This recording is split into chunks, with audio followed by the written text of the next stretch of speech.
Hey everybody, my name is Greg, and today I'm going to be doing a quick review of my 1995 Honda Del Sol VTEC. So what is the Honda Del Sol? Del Sol means of the sun, and Honda debuted this in 1992 as a 1993 model year. Initially there was only the S and the SI variant. The S had about 105 horsepower and the SI had about 127. Both were D series engines and both were single overhead cams. However, the SI got VTEC while the S didn't, which is ironic because then they came out in 1994 with this model called the VTEC, which debuted the B series. Along with the VTEC came 160 horsepower, which is a pretty big bump up from the SI model.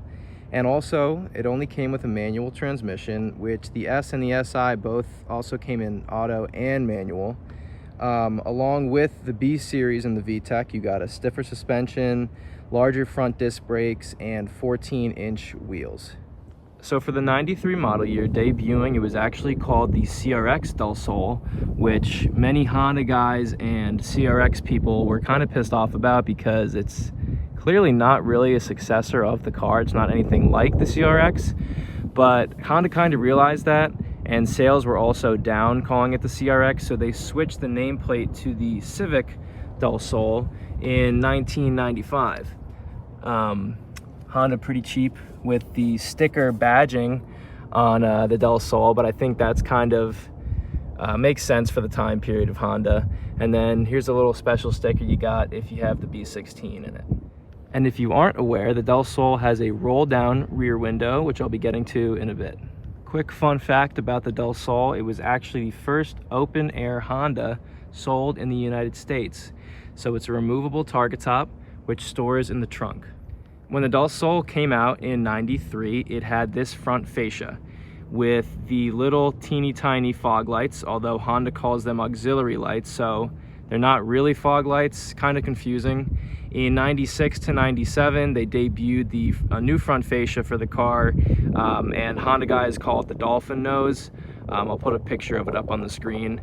I kind of prefer the earlier models. I think it's a little more unique, although a lot of people prefer the dolphin nose just because it is definitely cleaner, and I believe people can swap more EG2 parts onto it.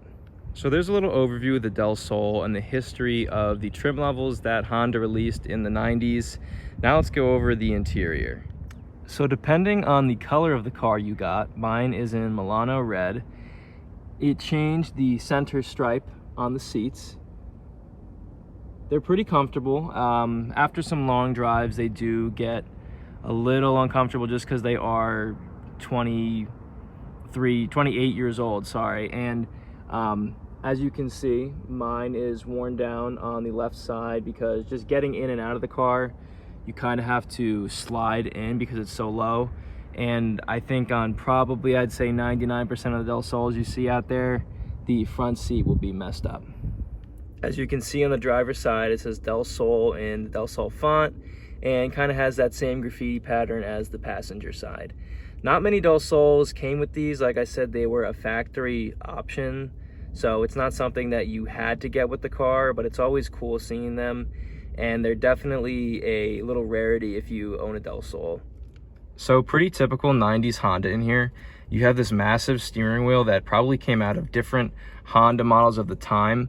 Compared to sitting in an NA Miata, this is huge. You kind of have to work your legs around the steering wheel. So if you have kind of like bigger legs, that might be an issue for you. As you can see, the VTEC model redlines at 8,000, which is honestly pretty crazy. I've only really redlined it a few times just because by the time you're up there, you're kind of, speeding already.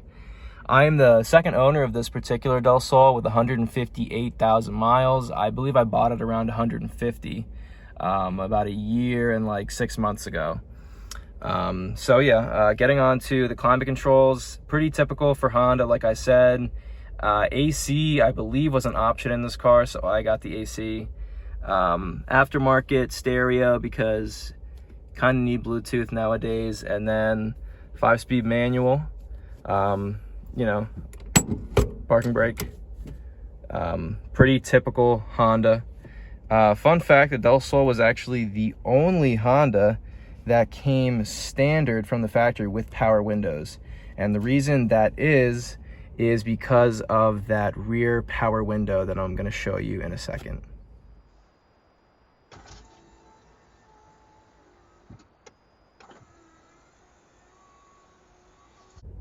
So to finish off here in the interior, there are a couple small cubbies besides the glove box, obviously. This right here shows the ashtray and the cigarette lighter, pretty small. A little light goes on in there when you open it up, which is pretty cool.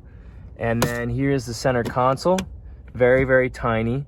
You do, however, get cup holders in this car, which doesn't really make any sense because you usually have stuff in the center console. So usually I have stuff in here and I can't even put a cup in it.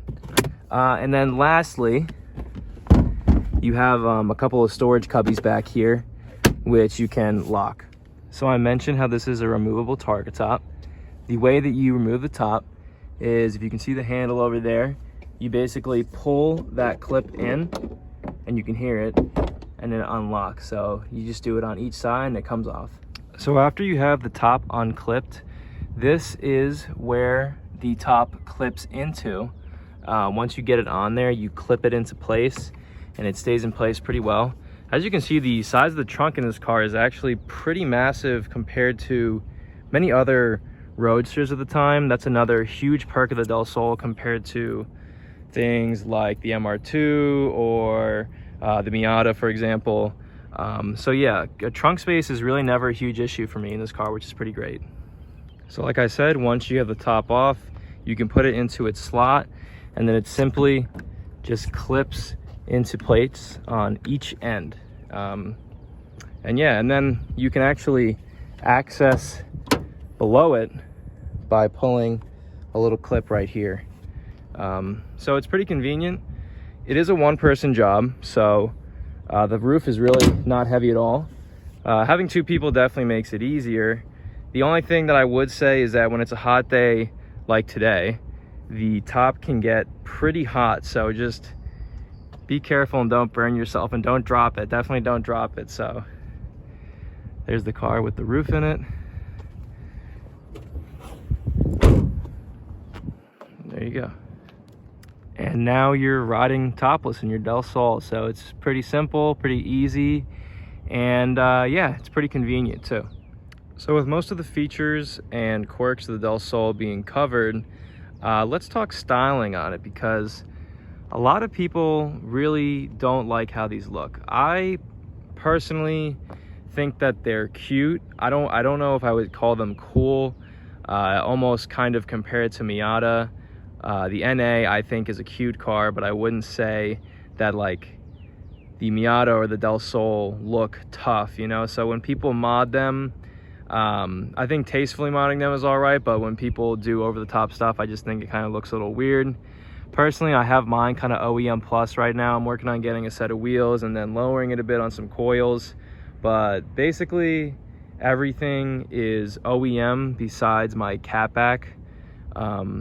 It's a Yanaka catback, so it sounds pretty decent. But yeah, here's a quick just walk around of the car. Like I said, I think people are kind of hesitant on the styling. I think that the rear 3/4 of it looks really, really good with that spoiler.